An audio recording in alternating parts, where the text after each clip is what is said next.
Y bueno amigos, a continuación vamos a trabajar con una ecuación logarítmica, ahora teniendo en cuenta que no hay una función exponencial.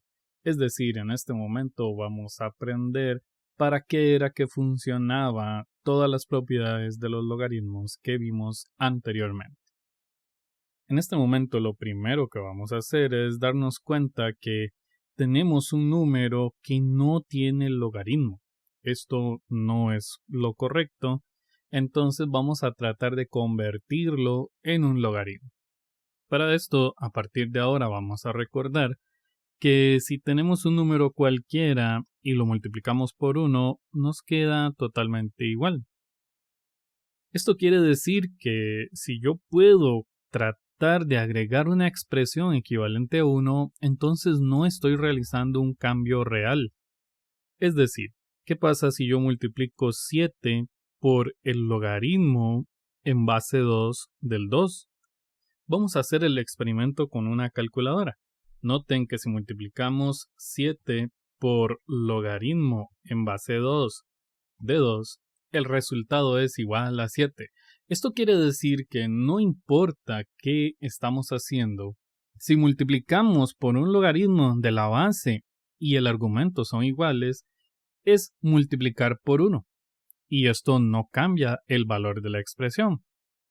Si se preguntan en este momento por qué el profesor escogió en base 2 del 2, la respuesta está en que todos los logaritmos que tenemos en la ecuación original tienen como base el número 2.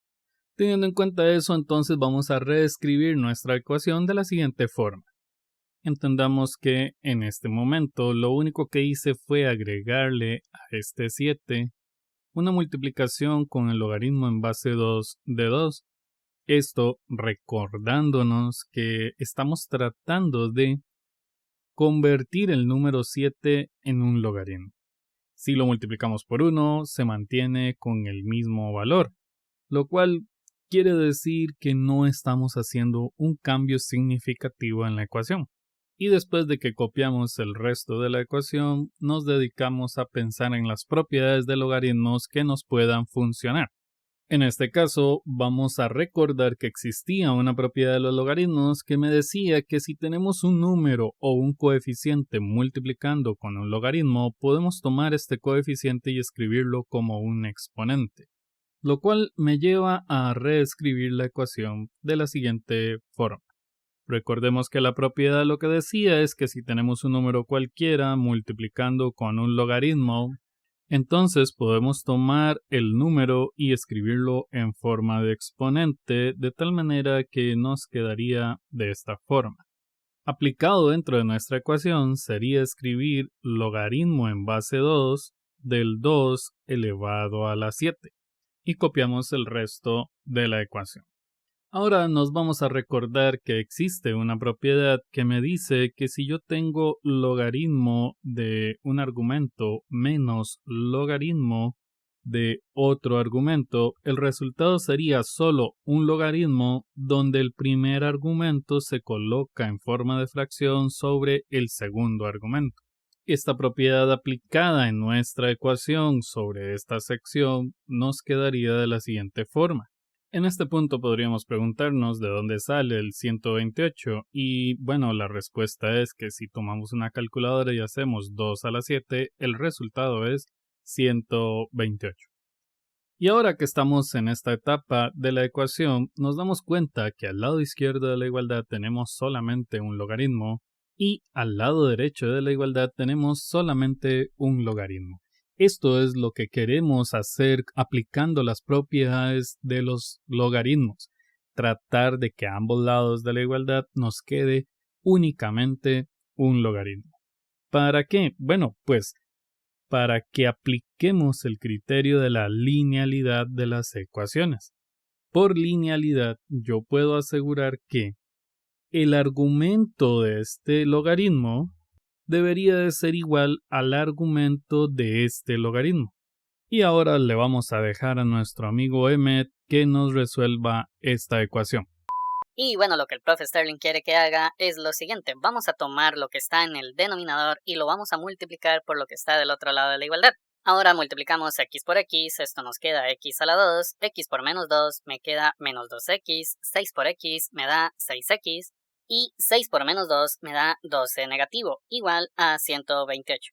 Además, si sumamos estos dos términos que son semejantes, nos quedaría, y podemos pasar el 128 al otro lado de la igualdad a restar. Esto lo tenemos que hacer porque esto es una ecuación cuadrática, y como toda ecuación cuadrática tiene que estar igualada a 0. Pero además, 12 negativo menos 128 nos da como resultado, y esto es una ecuación que se resuelve mediante inspección o fórmula general. Después de resolver esta ecuación, el resultado sería que x1 es igual a 14 negativo y x2 es igual a 10. Y ahora le vamos a dejar al profe Sterling que nos ayude a interpretar este resultado.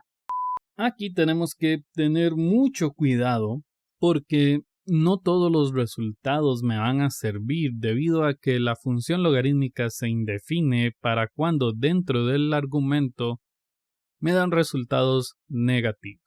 Y vamos a recordar que la ecuación original decía, en donde si tomamos en cuenta este argumento y sustituimos la x por 14 negativo, nos damos cuenta que el resultado nos queda 16 negativo. Tal vez alguno se puede estar preguntando por qué esto debería de ser un problema. Bueno, vamos a hacer un pequeño experimento con la calculadora. Si escribimos en la calculadora logaritmo en base 2 de 16 negativo, nos vamos a dar cuenta que la calculadora nos da un resultado con números complejos y nosotros estamos trabajando hasta el día de hoy con números reales, lo cual quiere decir que el 16 negativo no es una posible solución de esta ecuación. Existen algunas calculadoras que nos dan como resultado la palabra indefinido, lo cual quiere decir que la función o la ecuación se indefine para el valor x igual a 16 negativo. También existen otras que va a ser peor el resultado porque nos dicen error matemático, lo cual no tiene que ver con lo que realmente está sucediendo. Vamos a entender ahora de manera formal por qué es que la calculadora nos da este resultado. Vamos a comprender que esto quiere decir que si yo tomo el 2 y lo elevo a la x, el resultado me tiene que dar 16 negativo. Pero observen que la base es un número positivo. No importa cuál sea el exponente, si la base es un número positivo, el resultado siempre tiene que ser positivo. Pero con esta solución yo estoy diciendo que el resultado va a dar negativo, lo cual no puede ser posible. Entonces, ahora vamos a tratar de analizar la segunda solución que nos da el método de la fórmula general. La segunda solución que nos da el método de la fórmula general, inclusive algunas personas deciden resolver esto con la calculadora, sería sustituir la x por el número 10 y si nos damos cuenta 10 menos 2 nos da 8, el cual es un número positivo. Acabamos de decir que hay problemas cuando el resultado es negativo, pero en este caso es positivo, así que no hay problemas. Vamos a probar en esta otra cambiando la x por 10. De nuevo el resultado nos está dando positivo, esto quiere decir que no hay problema con el 10. Por lo tanto podemos afirmar que el conjunto solución es igual a un conjunto de números formado únicamente por el número 10. Y esto es todo por este video, muchas gracias.